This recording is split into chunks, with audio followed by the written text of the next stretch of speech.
माशाल्लाह जी माशाल्लाह। सलाम गाइस, अचानक तो अब्र रहमत बरसना शुरू हो गई, शुक्र अल्हम्दुलिल्लाह। लेकिन एक अल्लाह पाक रहमत ही दे दे। देखो साढ़े ना बरांडे दे विचों दी इत्थों दी इस साइड तो मतलब मेरा हवा का रुख है बारिश का, बरांडे के अंदर तक है देखो छिट्टे आ रहे। तो शुक्र अल्हम्दुलिल्लाह कि बड़े दिनों बाद बहुत अल्लाह ताला दुआ मंगियां कि या अल्लाह रहमत की बारिश दे दे, रहमत की बारिश दे दे।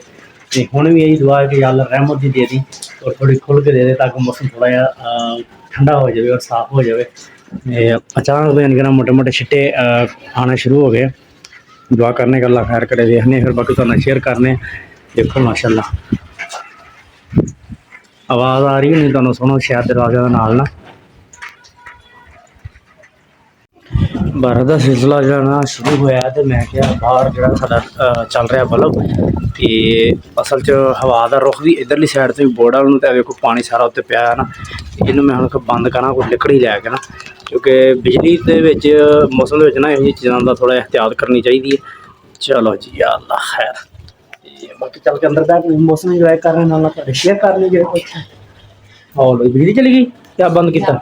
अच्छा अच्छा चलो अल्लाह खैर करे। देखो गाइस माशाल्लाह शुक्र अल्हम्दुलिल्लाह या अल्लाह तेरा शुक्र है। बहुत अरसे बाद असी लिया तो गई सां ते उत्थे बारिश हुई दो दफ़ा, हुण भी अज भी बारिश हुई लिया। मतलब ईद तो बाद वड्डी ईद तो बाद हुण तक तकरीबन कोई 4-5 दफ़ा बारिश हो चुकी साढ़े लिया। लेकिन रंजार खान दे विच पहली दफ़ा बारिश होने लगी। देखो जो खुल के हो गई है तो फिर वक्त थोड़ी थोड़ी है, यानी कि समझो कि कतरे जिवें कहंदे ने कि बारिश का कतरा वो मोटा मोटा वड्डा वड्डा है, लेकिन है बिल्कुल ये स्लो है और थोड़ा है। हाँ देखने बाकी अल्लाह खैर करे जी। चलो फिर भी रब दे रंग ने।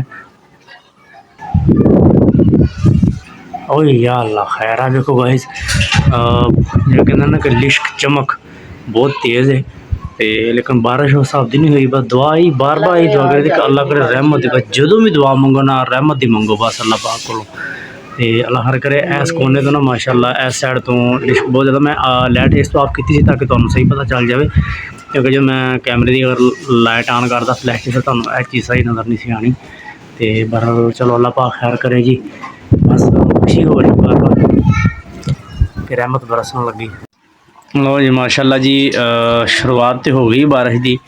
हुण असीं अपने बैठे हुए हैं कमरे दे विच, ते देखो कि किन्ने मतलब फासले तो ना साडे बैड तक। देखो मेरी जुत्ती पई, जुत्ती सारी भिज गई, तो नज़र आ रहा ना पानी। देखो तो बैड के उत्ते भी इत्थे काफ़ी सारा ना देखो मेरे पैरों से भी देख रहे छिट्टे पे नज़र आ रहे तुहानू।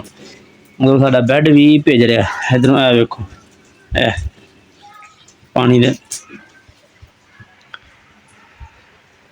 बहुत यानी कि तकरीबन बारिश हुण तेज़ हो गई।